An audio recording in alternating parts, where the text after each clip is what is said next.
Welcome to the Destination Downriver podcast, presented by the Trenton Trib and Island Beacon. I'm your host, Ron Hendricks, and I'm the president and CEO of the Southern Wayne County Regional Chamber and a big supporter of the Destination Downriver Coalition. And by the way, this is our December podcast, and we've had several outstanding podcasts so far this year, and I'm so excited to be able to come back with you this month and talk about some great things happening in the Downriver region. Today's podcast sponsor is Bella Granite, combining over 30 years of experience in natural stone and quartz. Bella specializes in designing, fabricating, and installing custom stone works for architects, interior designers, homeowners, and builders. Check out all of the latest stone and granite designer materials at their showroom at 16085 Dix Toledo Road in Southgate, or visit their website at bellagraniteandmarble.com. So let's get started with today's podcast. And before we do that, I just want to tell you a little bit about what we've been doing so far with the Destination Downriver Coalition. And it's so hard to believe that we're wrapping up the 2021 year and quickly moving into 2022. But today is our year-end podcast. And believe it or not, it's the 6th podcast of 2021 for Destination Downriver. In a year that's seen major forward progress for this marketing initiative, we've helped influence the narrative and changed perceptions about our amazing and beautiful region. And we've provided a platform for communities and businesses to showcase all they have to offer. Some of the accomplishments that we as a coalition have had or seen in 2021 include the following. Starting our podcast efforts in March with bigger plans for 2022 to begin featuring more about the communities, businesses, and attractions that need to be seen and experienced in Downriver. Partnering with Pierre, Michigan to leverage their economic and tourism development platform for our future. And I gotta say a special thank you to Dave Lorenz, who's just been absolutely amazing to work with over at Travel Michigan and the Pierre Michigan Coalition. Also partnering with the hit that actually Tom and Jim would correct me, the smashing hit public television show Under the Radar Michigan, to help us visually tell our stories in dramatic, entertaining, and impactful ways to a broader audience, and connecting with media influencers like statewide syndicated radio show host Michael Patrick Shields of The Big Show, as well as interviews on WJR 760 AM here locally in the Detroit metro area, and affiliate stations around our state for the Travel Michigan show. So today's guests are all collaborators and contributors that bring their skills and assets to the table and work in tandem with the team from Destination Downriver. As a further example about how cooperation and focus on collective common goals can and are moving the needle for boosting our region's notoriety and reputation. So I'm so thrilled to welcome my first guest to the Destination Downriver podcast, my very good friends who I've been really hoping to get on the podcast, and I finally convinced them to join me today for our December podcast. Mr. Jim Perry, the Executive Director of the Downriver Community Conference. What's the mission and the vision of the Downriver Community Conference? Well, Tell us a little bit about it. The Downriver Community Conference started out back in 1967 with Downriver Mutual Aid. Both police and fire got together and said, geez, if something would happen that was just tragic, one department couldn't handle it. So Mutual Aid was formed in 1967. 10 years later, thank God for the founding fathers and mothers of the DCC, they got together and said, what would happen if we had a massive layoff? Not one city could take care of them. So the Downriver Community Conference was formed in 1977, and 3 or 4 years later, we had the massive layoff from Dana and BASF, where we wrote the first national retraining grant, which was enacted in Congress, and is basically what the work model is today, assisting people that have lost their jobs due to plant closings. We then involved weatherization, economic development, brownfield redevelopment, which basically we've been doing a lot of that since the late 90s because we've taken a lot of blight sites and turned them into bright sites. Our focus, though, is to rebuild the area with economic development, and we're putting together force, and you and I have worked together on that, of putting a group together to ensure that we're bringing projects to this area. It's very important to bring projects to this area and get people back to work. Good points, Jim. And part of Destination Downriver's focus, one of our target strategies, is obviously economic development and recruiting talent to the Downriver region. And I think you know more about that than anybody Right. in this region. And you touched on a little bit about how we want to create a regional economic development office. What would be the reason for that? Why would we want to do that as a community? What are kind of the positives around that? Well, as you know, with everything going on, talking about infrastructure, our infrastructure all throughout the state and basically throughout the country is old. We haven't really done anything since the Eisenhower administration of rebuilding the our roads and underground pipes, and all that stuff needs to be fixed. Yep. So if we have a regional group and we have an office, we'll be able to apply for these funds instead of one community going after it. You go based on all of them. Yeah. And we found that to be the biggest success of us getting funds, is you go as a group. Yeah, good point. And there's a lot of things happening, really specifically along the Detroit riverfront and downriver, that is going to require a group effort to find common sense and practical solutions for, and such as the DTE power plants in River Rouge, which is already closed. The power plant in Trenton is getting ready to close. We saw a few years ago U.S. Steel idled their plant. What are some of the things that the Downriver Community Conference and really all the municipalities as a united region are doing to kind of tackle some of those challenges? Well, sadly, we were involved in a massive layoff of over 1,200 people. And what people don't understand, and this is economic development 101, just because the plant closes in Ecorse or in another community, the people that work there come from all over. Right. So you may only have 15 people live in Ecorse. Of course, they're going to lose their property tax, but you got 100 people living in Allen Park, or 150 people living in Wyandotte, or what have you. We have to stop that, and we have to be able to provide job training, which we have for the U.S. Steel folks, and they received TAA, which is trade adjustment, because they lost their jobs to foreign imports, and that's something that we've been doing.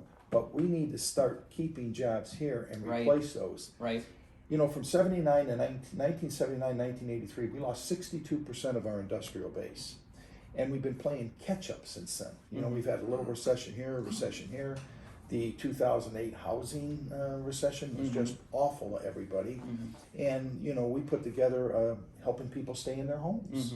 So you go from that and then right to where we are now. It makes most sense to have an economic development facility within the DCC. Yeah. We have the brownfield. I mean, we're ranked #1 in the country in brownfield redevelopment. It includes all our downriver communities, plus Monroe, plus Tecumseh, and Washtenaw County.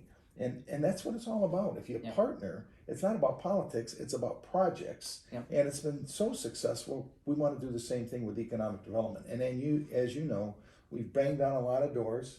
We've been shut out a few times, but we finally received a $400,000 grant to get this office started. It's just a small piece, but it's something hopefully to get us going once we receive the funding.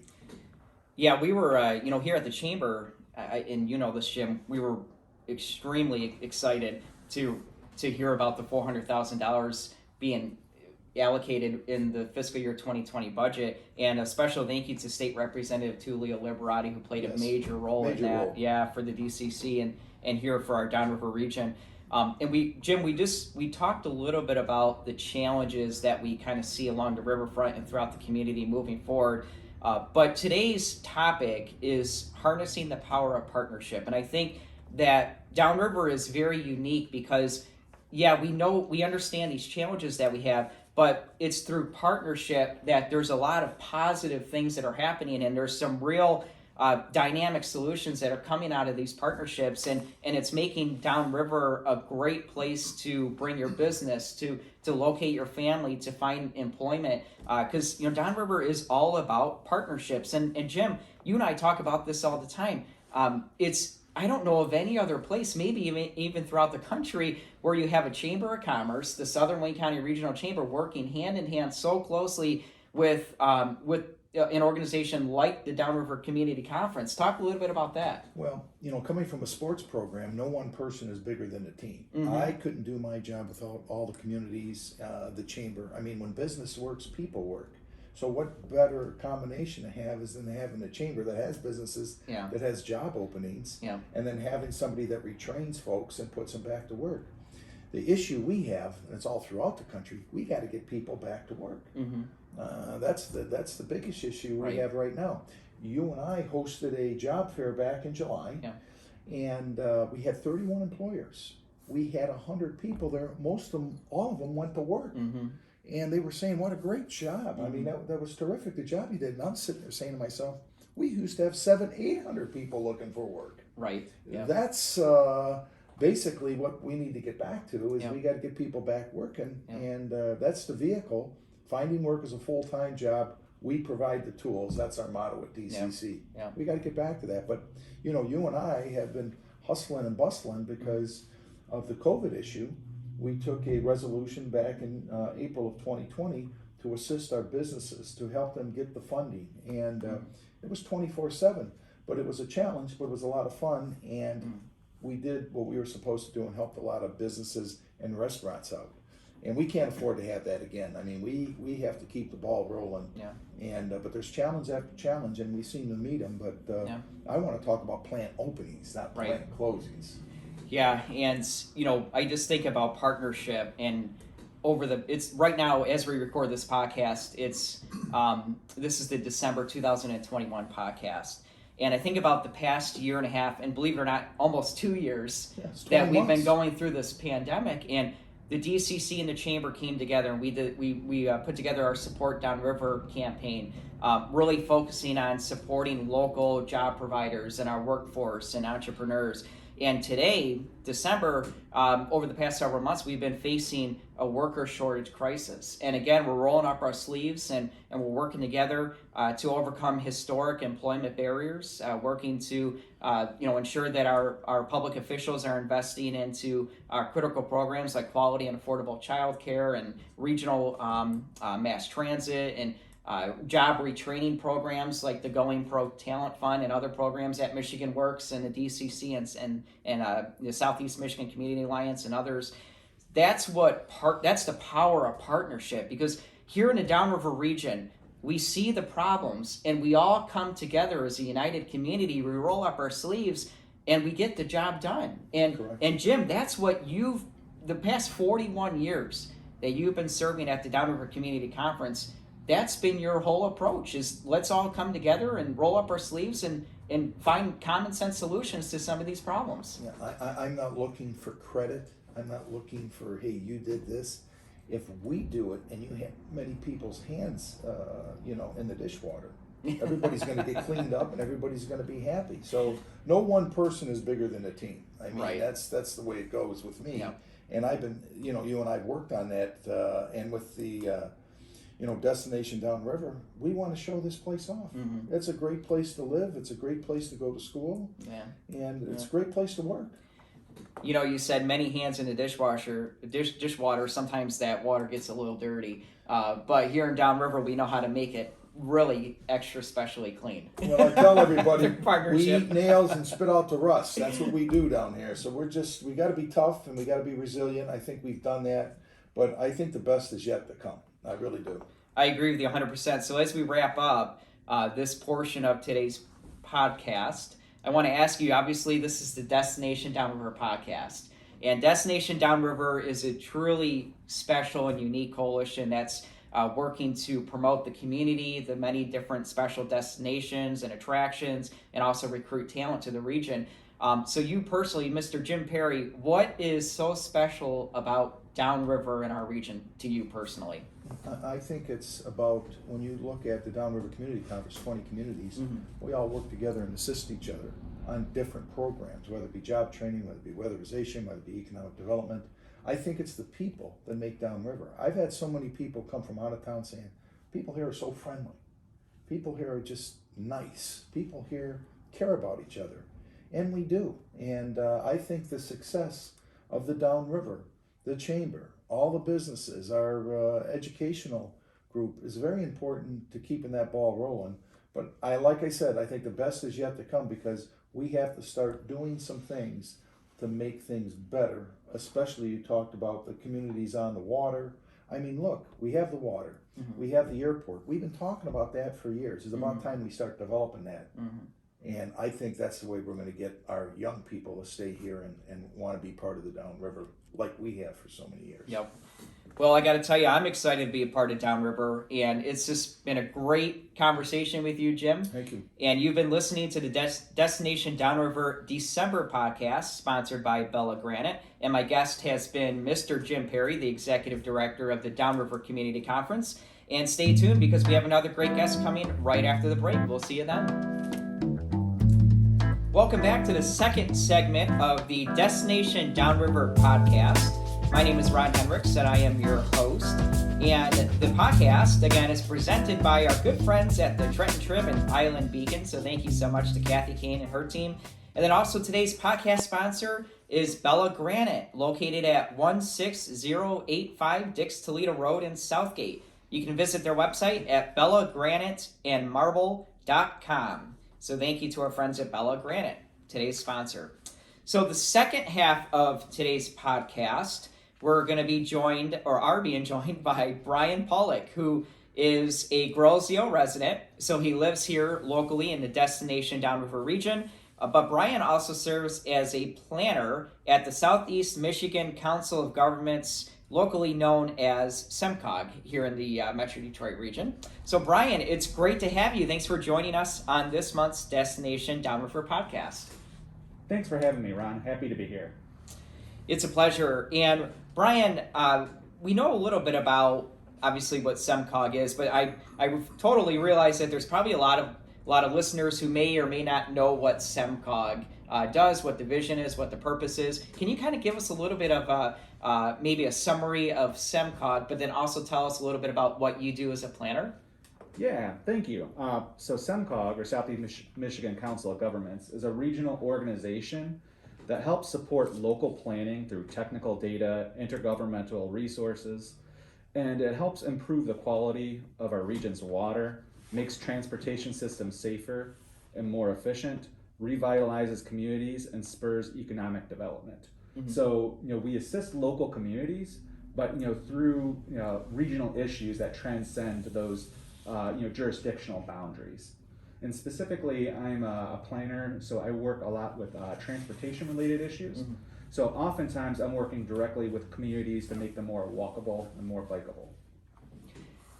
Glad to hear you work on transportation issues. Our guest prior to you was Jim Perry, the Executive Director of the Downriver Community Conference, and one of the things that we mentioned was the worker shortage crisis and overcoming historic employment barriers like transportation.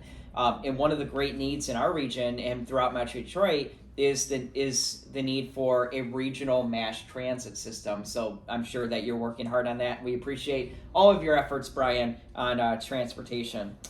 Can you tell us how cooperative efforts like Destination Downriver are making a difference not just in our area, but around the entire Southeast Michigan area for many of the cultural and infrastructure programs that SEMCOG collaborates on with local governments in building? Yeah, happy to. So, there's the great effort that is happening downriver with Downriver Link Greenways and Destination Downriver. But if you go into Washtenaw County, there's the border-to-border trail system. If you go up into St. Clair County, there's the Bridge to Bay land trails, as well as the blue ways that they have up that way.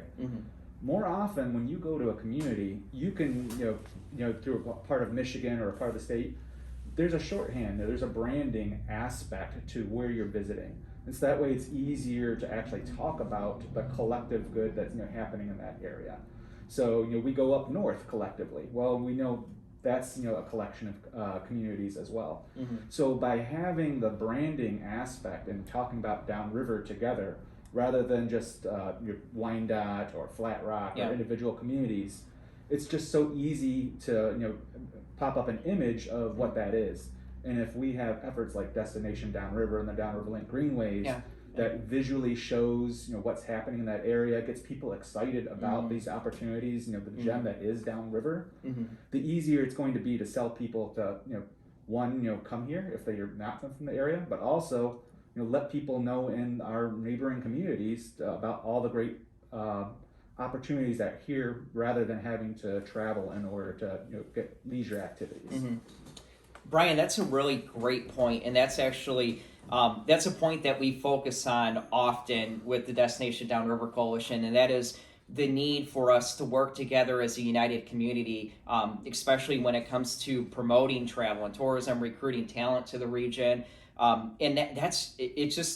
it's so much more powerful when you have 18 individual communities working together in a united effort, as opposed to 18 individual communities trying to work separately and promoting their own individual community. So that's a great point, and I appreciate you bringing that up. And you mentioned in your comments too, Downriver linked greenways, and we all know Mary Bowling and Anita Tordesky and the whole group of amazing leaders that work with the Downriver Linked Greenways initiative. And they just recently launched a phenomenal new website where you can actually go to the website and you can plan a day trip to Downriver and utilize the trails and explore the businesses that are along the trailways. So my question for you, and I know that they work a lot with SEMCOG, so how do organizations like Downriver Link Greenways and others work with SEMCOG to accomplish their missions? What are some of the tools and resources that SEMCOG can provide? Great question.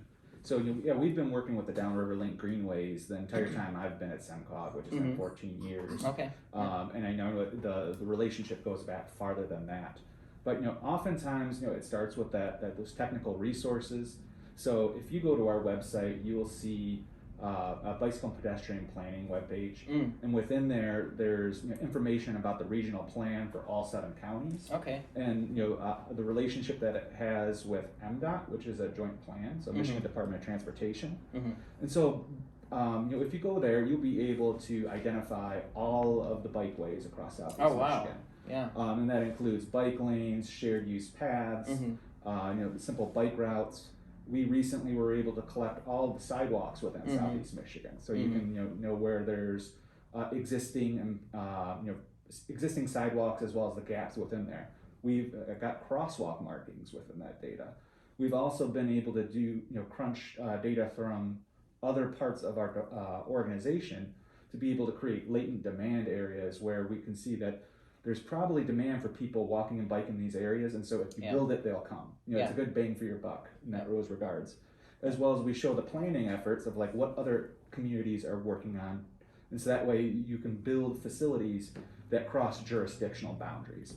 So there's the data side of things that we help all local communities as well as our stakeholders like the Downriver Link Greenways. But additionally, SEMCOG is a venue where we bring multiple people together. So there's the local communities that we bring together. There's agencies like the Downriver Link Greenways, but it's also MDOT, the Michigan Department of Transportation, Wayne County Roads, Wayne County Recreation, as well as in some cases we're bringing in the Downriver Community Conference, or there's a variety of different agencies, and so we will provide that platform for that exchange of information in order to do better planning. One thing that I heard about recently, I think from one of your colleagues at SEMCOG, and you mentioned this briefly, the fact that if you go to the website, you can see all the different trailways. And is it like a virtual tour where you can see photos and kind of like how you do with Google Maps, or you go on Google and you can see the surrounding area? Can you talk a little bit about how that works and how people in the general public maybe even provide the website, how they can experience that? Yeah, well, I'm really glad you brought that up, because there's 2 resources that we've done, and again, it goes a little bit beyond the transportation aspects. It gets into recreation and parks. So we have a Southeast Michigan Park Finder app where you can go in and you can actually download that on your phone as well. If you have iOS device, go to the Apple Store. If you have Android, go to the Android store. But you can have an app where you can search for different parks based on different amenities. And so one of those is trails, and so you can find out which parks or which areas have different types of trails, mountain biking trails, recreation trails. Yeah. But the other thing that you alluded to was our Trail Explorer app. Yes. And so, yeah, it's exactly like Google Street View, but specifically for the trails within Southeast Michigan. So you can go to our website, semcog.org, and you go type in Trail Explorer. You'll be able to get to the web page, and from there, you can look at the Downriver Link Greenways, the Clinton River Trail System, the border to border. There's thousands of miles of trails within Southeast Michigan. So you can drop a little person on there and be able to take a tour of the entire area and check it out before you ride. Wow. Brian, I feel like I just discovered a gold mine with this resource. You said it was semcog.org. Yes. And it was say it again, the Trail Finder app? Trail Explorer. Trail Explorer app. I think everybody listening to this podcast should go explore that website and that app, because that's just, like I said, it's like finding a gold mine. Being able to discover all the amazing trailways and the things that really allow you to explore destination downriver. And SEMCOG, you guys are providing those resources and making it easy for us to discover some of those natural resources that we have throughout the region. And Brian, thank you so much for all the work that you're putting into these efforts, and thank you for your partnership with Destination Downriver Coalition. And I forgot to mention in the beginning of our interview, or the segment, and today's theme is all about harnessing the power of partnerships. And truly, SEMCOG is just an amazing example of the positivity that comes out of bringing organizations and communities together in strong efforts towards partnership. So Brian, thank you so much. We appreciate you being here today, and thank you so much for your time again. Again, happy to be here and happy to be helping out downriver. Great. And I know it's kind of a sad moment in the podcast because we're wrapping up the podcast, and I know everybody on the other end of this microphone is saying, we want to hear more, and I do too. But I would strongly encourage you to go to the SEMCOG's website. Again, it's semcog.org, and explore that app. I think that's just so exciting. You've been listening to the Destination Downriver December podcast presented by the Trenton Trib and Island Beacon. And again, today's podcast sponsor is Bella Granite in Southgate. You can visit them on the web at bellagraniteandmarble.com. My name is Ron Hendricks, and I've been your host. And on behalf of the Southern Wayne County Regional Chamber and the Destination Downriver Coalition, enjoy all the great things that Downriver has to offer, and we'll see you on next month's podcast.